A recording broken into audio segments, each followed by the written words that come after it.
औज़ुबिल्लाहिमिनश्शैतानिर्रजीम बिस्मिल्लाहिर्रहमानिर्रहीम। My name is Talha Najeeb और आप सबको वेलकम करता हूं अपने चैनल पे। Before we start our topic, आप सबसे गुजारिश है कि प्लीज़ सब्सक्राइब के बटन को क्लिक कर लें ताकि जो भी अपडेट्स हों वो आप तक बवक्त पहुंच सके। सो आज का हमारा नया चैप्टर स्टार्ट होता है। द नेम है किंगडम प्रोटिस्टा। ठीक है जी। The kingdom Protista consist of the vascular The kingdom Protista consists of the vast assortment of the primary aquatic eukaryotic organism whose diverse body forms the type of reproduction mode of the nutritional lifestyle make them difficult to the characterize। ठीक है जी। Kingdom protista जो है वो हमारे पास eukaryotic organism जो होते हैं उनको डील करता है। वो रिप्रोड्यूस कैसे करते हैं, कैसे सरवाइव करते हैं, उनका खाना क्या है, मोड ऑफ न्यूट्रिशन क्या है, लाइफस्टाइल क्या है, उनकी फैमिली के मेंबर्स क्या हैं, तकरीबन सारा कुछ। ठीक है जी। Basically this kingdom is defined by the exclusion. ये जो हमारे पास किंगडम है ये एक्सक्लूजन से डिफाइंड होता है। All the members have the characteristics that exclude them from the other four kingdoms. ठीक है जी। इस किंगडम के जो मेंबर्स होते हैं उनकी जो कैरेक्टरिस्टिक्स हैं वो उनको दूसरे जो फोर किंगडम्स के मेंबर हैं उनसे क्या करता है, डिस्टिंग्विश करता है। ठीक है जी। इस चीज़ में इस जो सारा है हमारे पास इसका ये फर्स्ट पैराग्राफ है, इसमें से एक क्वेश्चन आता होता है वो बहुत ही इंपॉर्टेंट है, वो आप नोट कर लें। क्वेश्चन है why kingdom of protista is called the kingdom of the explosion. ठीक है जी। किंगडम प्रोटिस्टा जो है उसको हम किंगडम ऑफ एक्सप्लोजन क्यों कहते हैं, इसका आंसर नोट करें। Because of there organism of this kingdom do not fit in the other kingdom of the eukaryotes। ठीक है। पहली बात तो ये है कि इसके अंदर जो ऑर्गेनिज्म है वो किसी दूसरे ऑर्गेनिज्म में फिट नहीं होते, यानी कि दूसरे किंगडम में फिट नहीं होते।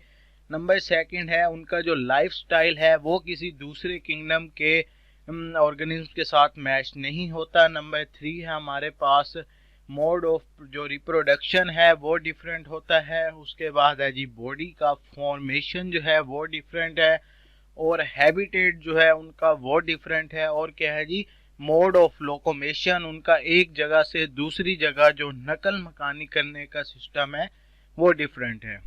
ठीक है जी। नेक्स्ट हमारे पास आ जाता है जी diversity among the protista. Protista की डाइवर्सिटी के बारे में स्टडी करते हैं।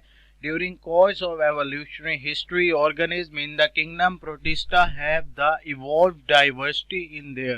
ठीक है जी। इनकी जो डाइवर्सिटी है वो किस पे बेस करती है, साइज के ऊपर, स्ट्रक्चर के ऊपर, मीन्स ऑफ लोकोमेशन के ऊपर, वे ऑफ ऑब्टेनिंग न्यूट्रिएंट्स, वो न्यूट्रिएंट्स कैसे हासिल करते हैं, इंटरेक्ट कैसे करते हैं एक ऑर्गेनिज्म के साथ दूसरे ऑर्गेनिज्म, उनका हैबिटेट क्या है, उनका मोड ऑफ रिप्रोडक्शन क्या है। नेक्स्ट हमारे पास आ जाता है जी major group of the protista. Protista के मेजर ग्रुप कौन कौन से हैं। ठीक है जी।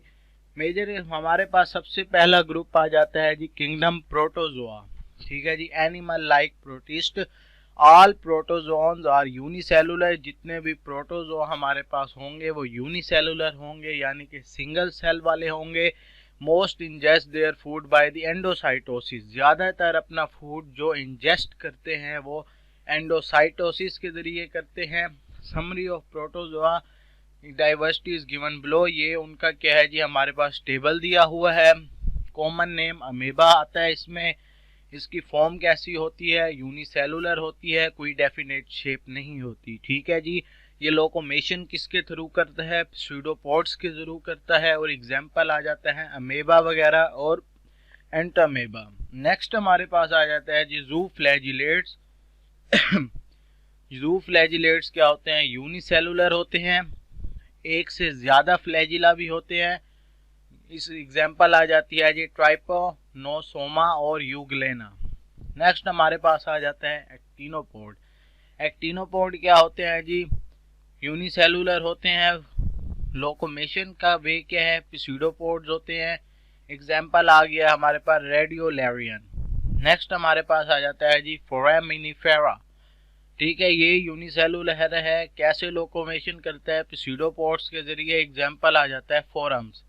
नेक्स्ट हमारे पास है जी एपिकॉम्प्लेक्सेंस। क्या है हमारे पास, यूनिसेलुलर है, लोकोमेशन का कोई इसके पास नहीं होता है, ना हमारे इसके पास स्यूडोपोड्स होते हैं, ना ही फ्लैजिला होते हैं। एग्जाम्पल आ जाता है इसमें प्लाज्मोडियम। नेक्स्ट हमारे पास आ जाता है सीलिएट्स। ये क्या है, यूनिसेलुलर है। लोकोमोशन किस तरीके से करता है, सीलिया होते हैं इसके पास। एग्जाम्पल हमारे पास आ जाता है जी पैरामीशियम, वोर्टिसेला और सेटेंटर। नेक्स्ट हमारे पास आ जाता है जी अमेबा। इसमें हम फर्स्ट वन जो मैंने अमेबा स्टडी किया था उसके बारे में स्टडी करेंगे। This group includes all free living fresh water. ये जो ग्रुप है इसके अंदर तमाम फ्रेश वाटर के ऑर्गेनिज्म आ जाते हैं, मेरीन वाटर के ऑर्गेनिज्म आ जाते हैं और सॉइल अमीबा आ जाते हैं, और इसके अलावा पैरासाइट्स भी आ जाते हैं तकरीबन।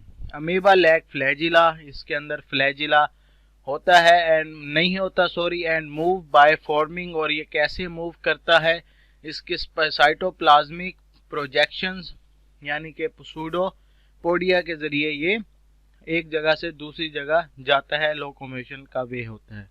इसकी एग्जांपल आ जाती है इंटेस्टाइनल पैरासाइट्स जैसे कि एंटीअमीबा वगैरह, हिस्टोलाइटिका वगैरह, ये आ जाते हैं।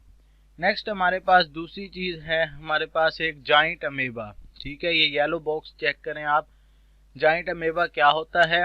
The giant amoeba Pelomyxa palustris may be the most primitive of all eukaryote like forms। ठीक है जी, जितने भी यूकैरियोट्स हैं उनमें ये सबसे ज़्यादा प्रिमिटिव होता है। ये स्पीशीज जो है ये मल्टीपल मेम्ब्रेन बाउंडेड न्यूक्ली होती है इसके अंदर, लेकिन but none of other organelle found in the other all other eukaryotes. लेकिन कोई और ऑर्गेनेली जो कि और यूकैरियोट्स में होती है वो नहीं होती। ये जो होता है जाइंट अमीबा, ये एनर्जी कहाँ से लेता है? ये मैथनोजेनिक बैक्टीरिया से एनर्जी लेता है विच रिसाइड इन देमसेल्व्स, जो कि इनके अंदर होते हैं।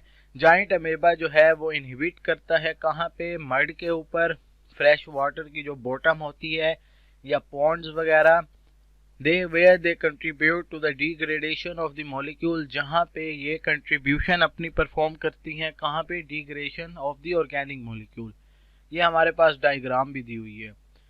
नेक्स्ट हमारे पास आ जाता है जी ज़ूफ्लैजिलेट्स। ज़ूफ्लैजिलेट्स हम किसे कहते हैं? ये प्रोटिस्ट होते हैं और ये मोस्टली क्या होते हैं? यूनिसेलुलर होते हैं। ठीक है जी, these protists are mostly unicellular organisms with the spherical and the elongated bodies। ठीक है, spherical और elongated bodies होती हैं और इनके अंदर एक सिंगल सेंट्रल न्यूक्लियस होता है। ये क्या करते हैं? They possess from one to many long whip-like flagella that enable them to move। इनके अंदर फ्लैजिला होता है जो कि इनको मूवमेंट में हेल्प करता है। ठीक है, फ्लैजिलेट्स मूव रैपिडली, जल्दी जल्दी मूवमेंट करते हैं, अपने आप को खींचते हैं, like just like the crawling. Flagellates obtain their food either by digesting the living or the dead organism or by absorbing nutrients from dead or the decomposing organic matter. ये क्या करते हैं? इंजेस्ट के कैसे अपना फूड हासिल करते हैं? बाय इंजेस्टिंग लिविंग और द डेड ऑर्गेनिज्म। ठीक है, लिविंग ऑर्गेनिज्म या फिर डेड ऑर्गेनिज्म के अंदर चले जाते हैं और वहाँ से न्यूट्रिएंट्स ऑब्जर्व करते हैं। ये क्या होते हैं? फ्री लिविंग होते हैं। ठीक है जी, सिम्बियोट्स भी हो सकते हैं या फिर पैरासाइट्स भी हो सकते हैं। ठीक है जी, एग्जाम्पल आ जाता है ट्राइको निम्फास कॉम्प्लेक्स होते हैं, स्पेशलाइज्ड फ्लैजिलेट्स होते हैं इनके अंदर, जिसके अंदर बहुत सारे फ्लैजिला होते हैं और ये कैसे रिलेशन में रहता है? सिम्बियोट्स रिलेशन में रहता है। ठीक है जी, और ये कहाँ रहता है?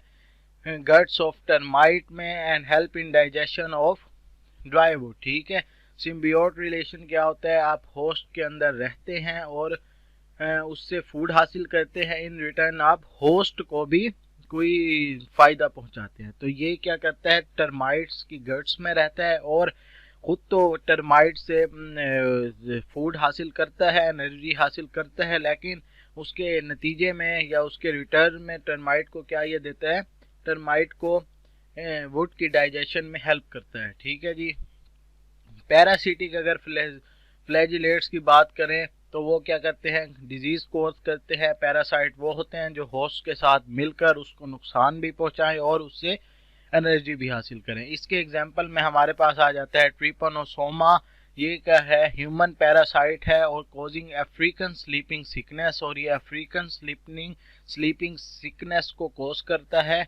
और ये कैसे ट्रांसमिट होता है, इन्फेक्टिव टेसेस्टिस फ्लाई, ठीक है जी। जब टेसेस्टिस फ्लाई जो है वो बाइट करती है किसी को और वो जो फ्लाई है वो इन्फेक्ट होती है अगर, तो ये उससे क्या हो जाता है, ट्रांसमिट हो जाता है। नेक्स्ट हमारे पास है जी Zooflagellates are the sessile marine और the freshwater flagellates। Zooflagellates जो होते हैं ये सिजाइल या फिर फ्रेश वाटर के फ्लैजिलेट्स होते हैं जो कि अटैच हो जाते हैं किसके साथ, स्टॉल के साथ, और उनका जो एक ही फ्लैजिलम होता है वो क्या करता है, सराउंडेड कर रहा होता है किसकी फॉर्म में, डेलिकेट कॉलर की फॉर्म में। They are of the special interest because of their striking resemblance to the collar cell in the sponges. ये स्पेशल इंटरेस्ट क्यों होता है इनका, क्योंकि ये स्ट्राइकिंग रिजेम्बलेंस करते हैं, किसके साथ करते हैं, कॉलर सेल के साथ करते हैं जो कि स्पंजेस में होते हैं। ठीक है, जो आज हमने स्टडी कर लिया है जी ज़ूफ्लैजिलेट्स और अमेबा, और उसके बाद हमने इंट्रोडक्शन रीड किया है कि किंगडम प्रोटिस्टा का। ठीक है, आपको पॉइंट्स भी बता दिए हैं कि क्यों किंगडम प्रोटिस्टा जो है वो किंगडम ऑफ द एक्सप्लोजन कहा जाता है उसको, जिसकी हमने हिस्ट्री रीड की। अगर यहाँ तक आपको कोई भी बात समझ नहीं आई तो हमसे कांटेक्ट कीजिएगा, इंशाल्लाह आपकी कन्फ्यूजन दूर की जाएगी। आज के लिए इतना ही काफ़ी है। अपना ख्याल रखिएगा, घर वालों का ख्याल रखिएगा। अल्लाह हाफिज़।